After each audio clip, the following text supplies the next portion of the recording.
We are recording. All right, so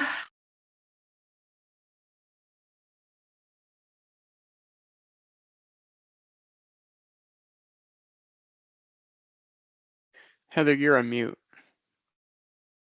why does it keep remuting me? Okay. First, we're going to start with the policy manual overview, just of the first one that we just posted for 2024. And then we'll go through the RFQ afterwards. And a lot of this stuff, a lot of people might have already seen before, but we are still going to go through it for some of the new people.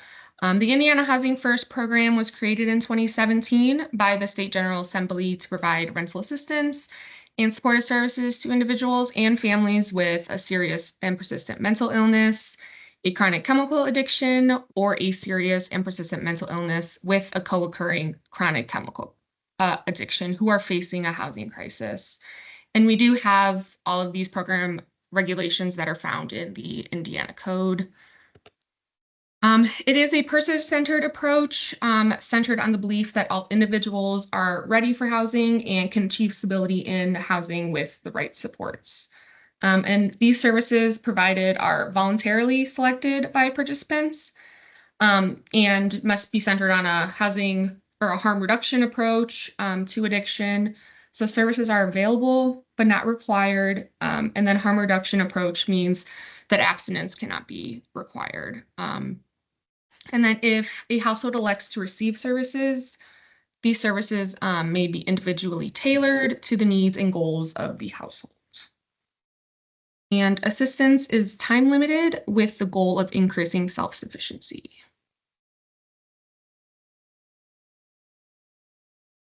And I don't know, Zach, if you can add the people who are like coming in later. Does it show up on your end? Yeah, I can do it. Okay, all right, perfect. And the Housing First model is a low barrier and entry criteria, so no additional barriers can be added by program recipients. Participants may not be denied entry for having too little or no income, active or history of substance abuse, and participants may not be terminated from the program for failure to participate in supportive services, failure to make progress on a service plan, loss of income or failure to improve income, and any activity not covered in the participants' lease agreements. And all participants will have just a typical lease with all rights and responsibilities. And for Housing First, we also follow the critical time intervention or CTI approach to providing assistance. So the goal of CTI is to provide long-lasting stability by developing a community support network tailored to the individual's needs. The relationships built in the community are expected to outlast the financial assistance provided by the program. And then evidence-based practice that has been demonstrated to be effective at providing to provide support to individuals with serious mental illness when they're being the transition between from sheltered to unsheltered, homelessness to supportive housing. And this is just a brief overview of CTI. CTI case managers typically have very small caseloads, approximately 15 clients, and it's split into 3 phases. And each phase is expected to last about 4 months. So the pre-CTI part would be when case managers begin building a relationship with the client and developing the client's understanding of CTI. And then case manager and client identify goals and begin developing a housing plan. And then for phase 1 would be months 1 through 4. That's when the case manager provides special support to clients. Randy, if you need a new one, let me Case know. manager makes connections to community providers and services. Client meets with providers and starts to build a community support network. They make frequent home visits and they accompany clients to appointments. And then for phase 2, which would be months 5 through 8, the case manager will evaluate the operation of the support network. They make adjustments and any changes if necessary. And they still meet with a client regularly, but not as frequently as they did in phase 1. And then phase 3 would be months 9 through 12 and beyond, so up to 24 months. The case manager monitors connections to community support network. Case manager develops plan with clients for long-term goals and begins setting those that plan in action. And the project ends support once community support networks are safely in place. So basically, phase 3 would just be the second year of assistance is a continuation of CTI phase 3 if a client is going for 24 months. So it's expected to last for 12 months up to 24. And then if a client needs more intensive services or a long-term support at the end of the CTI period, they may be eligible for an additional 12 months of assistance and supportive services to help them with the period of transition. So examples of long-term support would be housing choice voucher, permanent supportive housing, disability income, skilled nursing facility, group home. And we will provide CTI training for all of our grantees, and throughout the entire grant period, we will have some required trainings for the agencies and staff who have not had CTI training previously. And then for program funds, we split them into 3 different categories. So rental assistance, supportive services, and administrative costs. Rental assistance, which is tenant-based, will be minimum of 60% of the funds have to go towards that. Supportive service is a max of 30%. Administrative costs is a max of 10%. And then again, participants do not have to be enrolled in supportive services to receive rental assistance and vice versa. So for rental assistance, again, 60% of the overall grant goes towards this. These types of payments would be monthly rental payments, first and last month's rent, if required by the owner, utilities, which are included in the rent, up to 3 months of rental arrears and any of those late fees, lot rent for mobile homes or RVs, and the payments must be paid directly to a third party on behalf of the household and paid once, 1 month at a time. And then rental payments are limited to 24 months per household per episode of housing crisis. And then it's a little bit more about rental assistance. Security deposits up to the value of 2 months of rent are eligible, up to 3 months of utility arrears, utility deposits and ongoing utility payments, application fees or background checks, one-time moving fees, and we are also have switched to Inspire. So conducting Inspire inspections and calculating participant income would also be all eligible. And then switching to supportive services, again, that would be a maximum of 30% of the overall grant amount. And these would include employment assistance, job training, substance abuse addiction treatment, educational, life skills, any treatment for mental and physical health, some housing plans, service plans, transportation. We did add a little bit more in the new program, so the 2024 program about transportation assistance. So be sure to read that more in depth. The assessment of service needs, legal services, childcare, any case management services, and then the cost of acquiring essential household items, not to exceed $250 per household, but if it does, please, you'd have to get written permission from IHCDA before doing that. And those types of household items would be like kitchenware, cleaning supplies, furniture, bedding. If you're uncertain what would count for essential household items, you can also let us know and ask. And then also developing plans, making referrals, that would all be included under supportive services. And then administrative costs, which would be the maximum of 10% of the overall grant. Those would be processing claims, supervision of program staff, any reporting, and then IHCDA required program evaluation and HMIS costs, those Inspire inspections, housing search, mediation, determining participant eligibility, and any IHCDA approved training would be for administrative.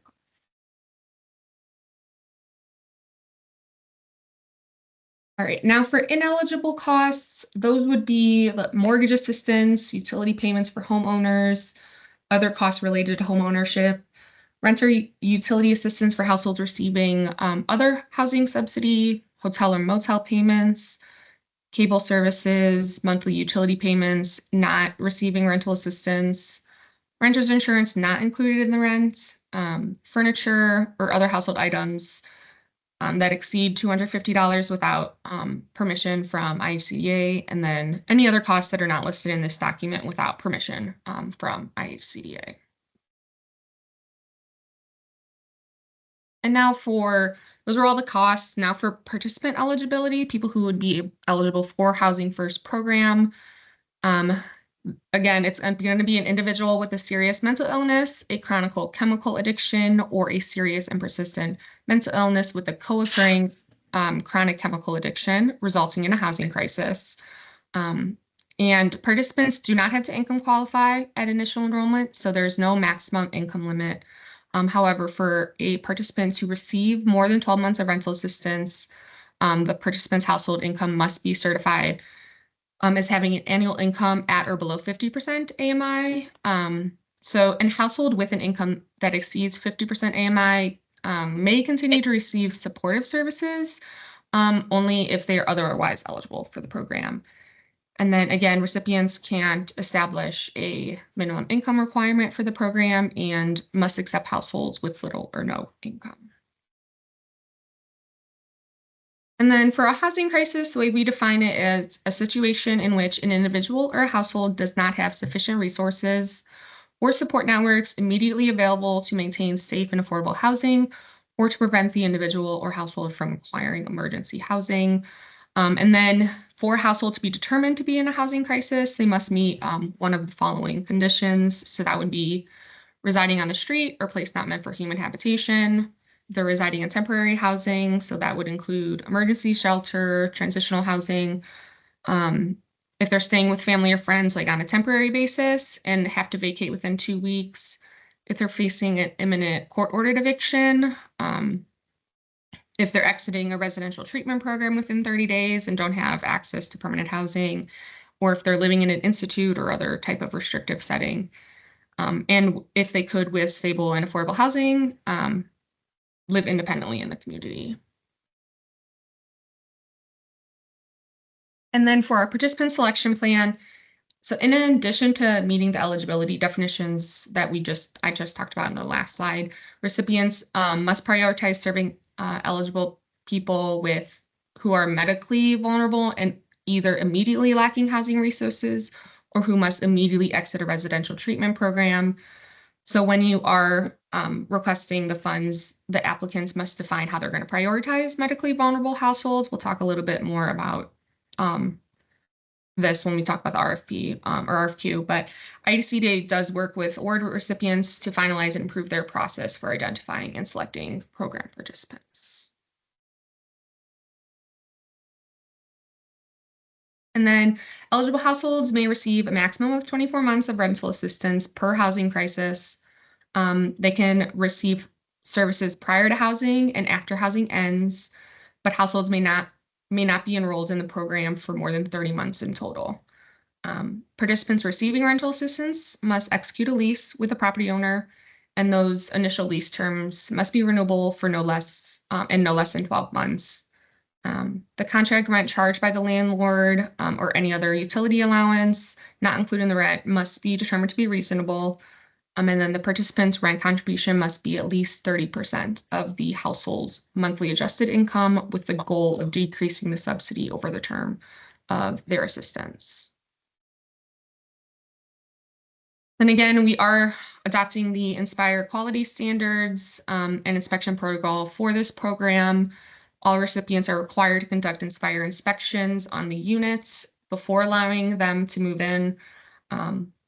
You have to utilize the Inspire HCV PBV inspection checklist. We did link that in the 2024 housing manual, so you can find that there. And that will be used to determine whether the unit passes or fails Inspire standards. And then recipient may not perform Inspire inspections on units they own or any units they have a financial interest in. And then there also will be monthly reports and claims. So recipients submit a monthly report identifying all households served through the program, and funds are dispersed on a reimbursement basis for eligible costs that were expended by the recipients. So all claims are made through the IHCDA online portal. We have more information on how the claims process and how IHCDA online portal works. They're either linked in the program manual, and we also have a separate manual for the claims process. And then budget modifications are allowed, and we talk about that more in the manual as well. And we do use HMIS. So HMIS is a secure electronic data collection system used to determine the nature and extent of homelessness. So data regarding all individuals assisted with Housing First grant funds must be entered into either the Indiana Balance of State or the Indianapolis HMIS system. IHCDA will determine the HMIS that the recipient must use based on the location of the project. And the recipient must submit all reports as requested by IHCDA, and we would communicate those with the respondents. And then all recipients of Housing First are expected to use up their funds in a timely manner. So award agreements last 30 months, but target benchmarks for expenditures will be defined in the award agreements. And any recipient that fails to expend the program funds in a timely manner may have those funds deobligated by IHCDA, and then IHCDA reserves the right to reallocate any unused fund from one recipient to another, or add those funds to then the total available amount for the next Housing First RFQ. Right, so that was a really quick overview of the policy. Obviously, we've posted the policy manual for 2024 on our website. So it would be a good idea to just read through all of that. It is very in-depth. This was a brief overview, but we are now going to switch gears to just talking about the RFQ overview. Just the timeline again, this was posted in the RFQ, but we posted it on July 1st. Everyone's at this webinar right now on July 15th. And if you have any questions regarding the RFQ, please submit those to me by July 31st. So my email is up there. And then that just gives me some time to answer those questions before the responses are due. And those responses are due August 5th at 5 p.m. And those would just be emailed to me as well. And then on August 22nd will be the announcement of the selected respondents at the IHCDA board meeting. The award term will begin September 1st and then ends February 28th, 2027. And then throughout this whole time, there'll be ongoing meetings with respondents to provide technical assistance. And if a respondent is selected through the RFQ, we'll have one-on-one meetings with IHCDA staff once the board approves, and then prior to it using any program funds. All right, so eligible applicants to apply for the Housing First RFQ, it would be nonprofit corporations recognized under the 501c3, any public housing agencies or units of local government, and they may sub-grant to or enter a formal or informal relationship with any of the following. So like nonprofit, local units of government, schools, public housing agencies, hospitals, quite a few different organizations would be allowed under that. And then for scope of services, you can request an amount between $100,000 and $300,000 for the 30-month grant period. And then again, 60% for rental assistance and housing costs, up to 30% for support services, and then 10% for administrative costs. And then the way the selection process is going to work, so the evaluation of all qualifications will be completed by a selection committee consisting of staff from IHCDA, and then the selection is at the sole discretion of that selection committee. And then applications will be scored according to a point system. We're going to talk a little bit more about that in the next couple slides. And applications which fail to the threshold review won't be scored. And then past award performance, so history of complying with federal, state, local guidelines, meeting benchmarks, quality of work, all of that will be taken into consideration. And then any entity currently suspended or disbarred by or in default with IHCDA will be disqualified. And then again, the award recommendations will be taken to the August 22nd IHCDA board meeting for final approval. Again, minimum requirements has to be not-for-profit status. So like a housing authority or local unit of government, you have to have financial capacity to administer the program, including the provision of required documentation and complete compliant proposal addressing all of the required items. And then applications who don't meet these minimum requirements won't be scored. All right, so now talking through the scored criteria. First one would be the overall experience of respondent and partners. This is going to be worth 20 points. So the respondent's experience, and you'll have to write a narrative for this. That would include experience administering rental assistance, your experience providing or collaborating with supportive services, addressing housing crises, particularly using the Housing First or the CTI model and the harm reduction approach, and then also addressing mental health or addiction using Housing First, CTI, and harm reduction approach. If you don't have experience addressing any of these, please just describe instead experience working with other vulnerable populations. And then partners' experience would, as demonstrated by qualifications and expected contributions of each additional partner, including examples of past collaboration with any between partners and the applicants, would all be included under the 20 points for experience of respondent and partners. The next section that we're going to score is readiness to proceed. That is also going to be 20 points. This would be demonstrated with a narrative that includes justification of the need for this program in your coverage area, description of the proposed pipeline for identifying and engaging partners and landlords, description of the proposed strategy for identifying program participants, and then as well as the program or proposed program timeline.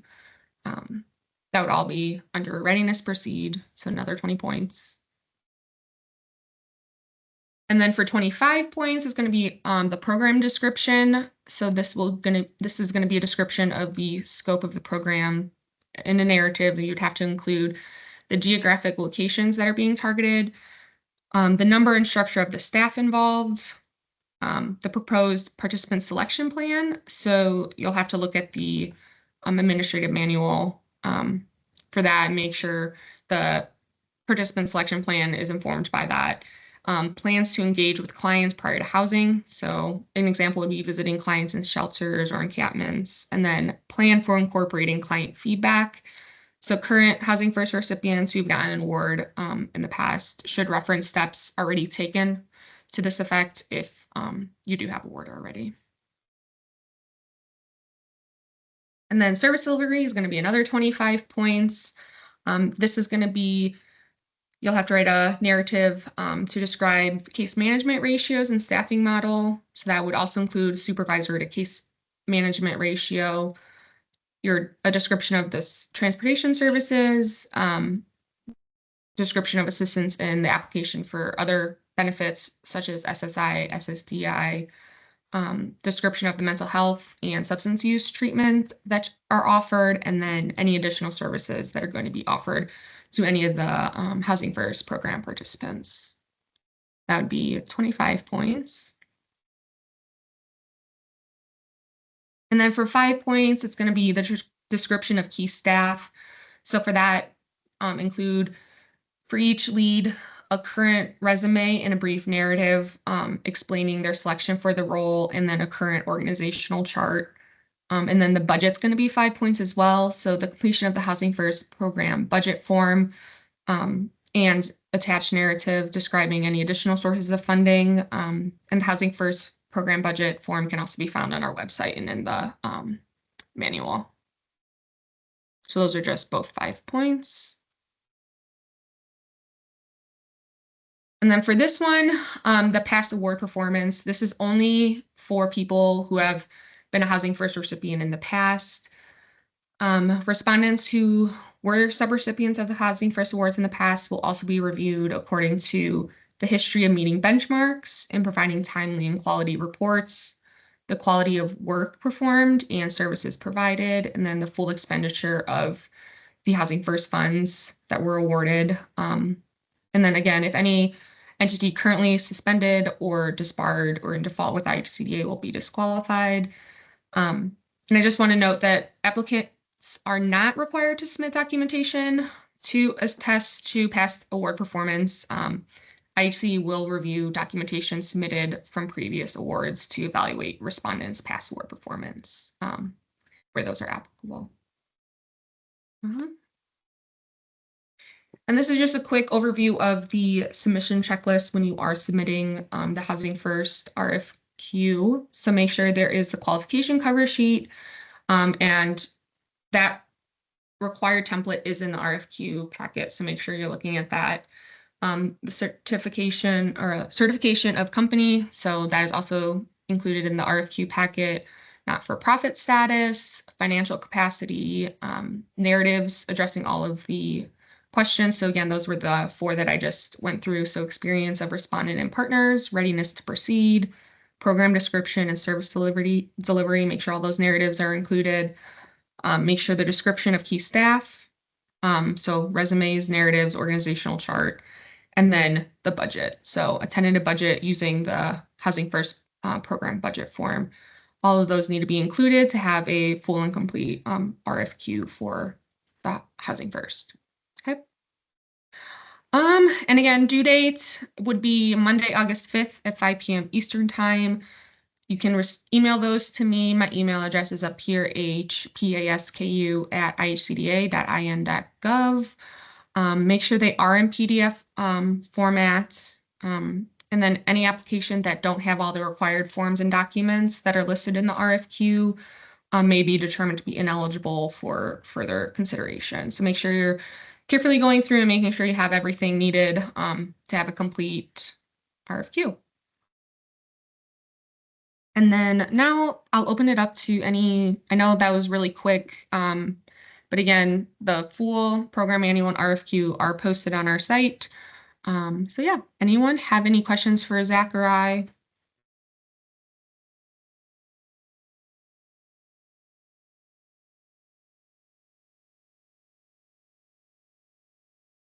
Yeah, Lisa, go ahead. Hi there. So I know that I had kind of emailed you with a couple of questions before this, but I just wanted to clarify. So we are currently in our 2023 grant. We have budgeted out to ensure that we can last the whole grant period of the 30 months to make sure that we're helping people. But how I took your email is that obviously we ran out, I wouldn't say we ran out of money, but we ran out of our money in 21-23 much quicker than the current grant that we're in. So we're using our 2023 grant. We apply for this one. If we get this one, once 2023 money runs out, then we can go into this money before that 30 months would be up, correct? Correct. If I'm So making you don't sense? have to spend the grant in 30 months total. If you spend it within 24 months, that's totally fine. That's just when the grants will run out. And then once you run out of the grant you had prior, you'll just start then spending on the next one if you're awarded it. Okay. And then the same is going to be for TBRA that you mentioned? Yeah, it's the Okay. same. If once you run out of the first grant, then if you get awarded the second one, it's just kind of a continuation. You can start then spending on the next one. Okay. And then in 2025, we're going to be, is there going to be an application for another grant? Or is there going to be time in between that? Yeah, we do one every year or around the same time-ish. Okay. We'll do one every year. Yeah, of Okay, perfect. Mhm. Thank you. course.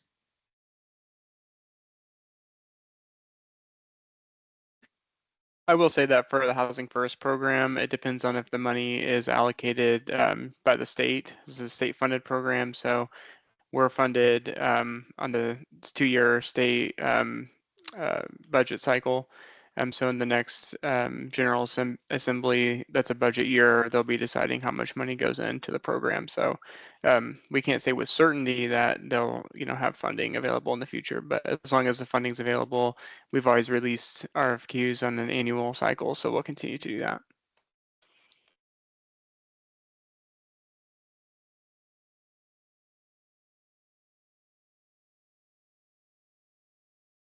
Anyone else have any questions? And feel free to email me or Zach once you're going through the RFQ. If you have questions that pop up or don't know or need clarity on something, feel free to email me.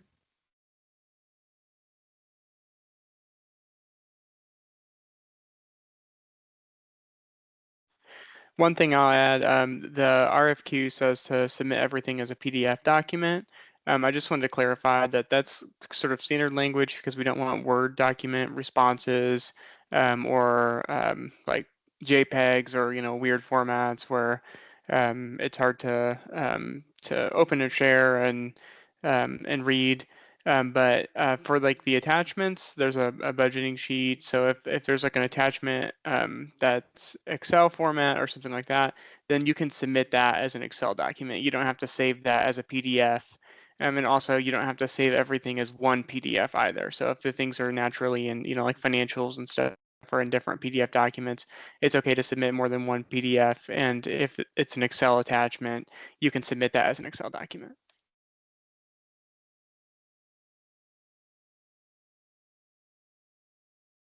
This is Sierra from Aurora. I have a question. So we currently use coordinated entry for our Housing First program, and I don't know if you're aware, but the VI SPDAT is changing to what's called the chat assessment tool.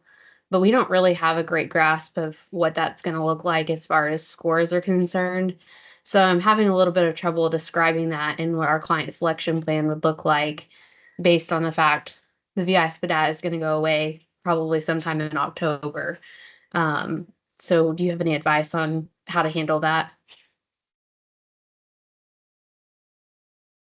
Yeah, I think we could probably chat about that offline and think about how we can modify your tenant selection plan to in a way that makes the most sense for the program and is most responsive to the changes.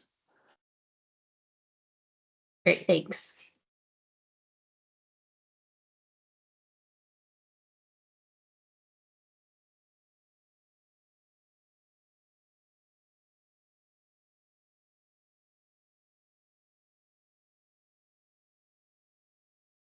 Great. Anyone else have any other last minute questions? We have plenty of time, so feel free.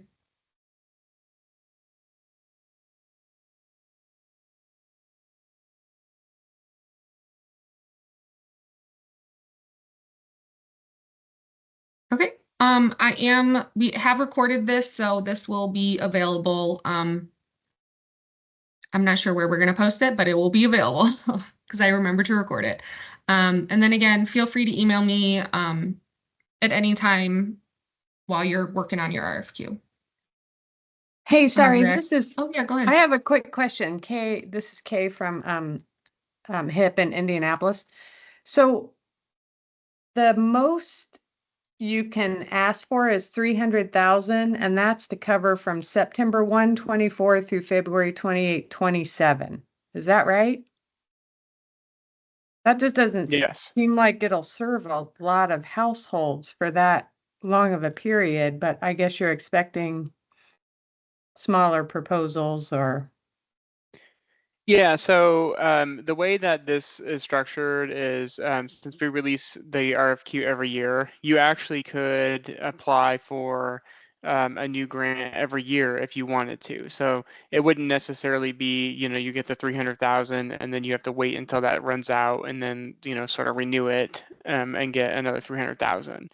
So the reason that we made it 30 months is just to give more flexibility to allow you to kind of ramp up and the program and get people on board, and then an additional time at the end to ensure everybody is able to get through and get all the money spent. Because we are providing rental assistance for up to 24 months with this, we found that having 24 months contracts means that basically you'd have to be getting everybody housed like day one, and then continuing those people through without any changes till the end for everybody to get that full assistance they're eligible for.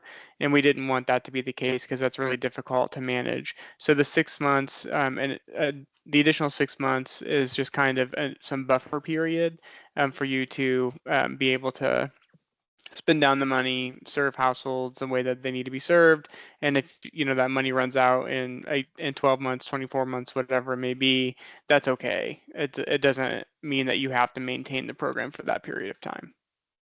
And we could ask for more money in that time to continue serving those same households. Yes, you can ask for more money every year. And continually serve the same households as long as it's just a 2-year. We follow the timeframes of. Okay, I think I got it. The same households can carry over into multiple grants. Okay, thank you. Mm-hmm.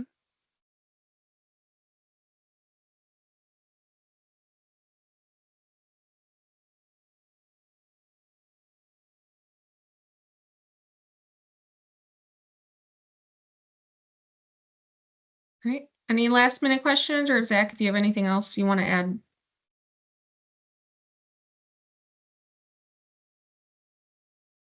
Yeah, and I will be sharing this PowerPoint as well. I can post that.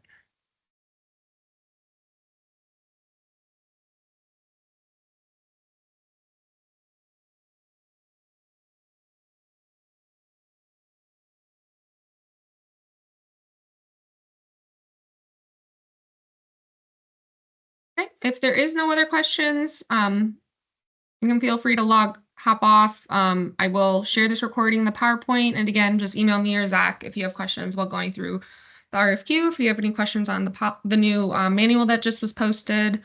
Yeah, and thank you for coming to the webinar for it.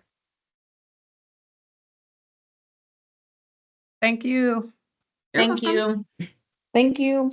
Thank you.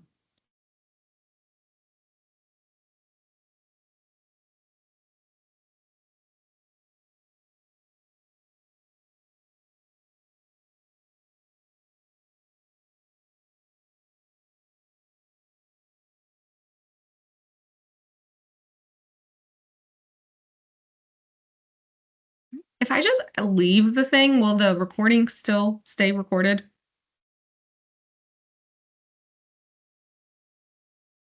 Wait, you're you're muted. Yeah, I think if you leave the meeting ends, it'll automatically Okay. just stop the recording and send you the link to it or whatever. Okay, perfect.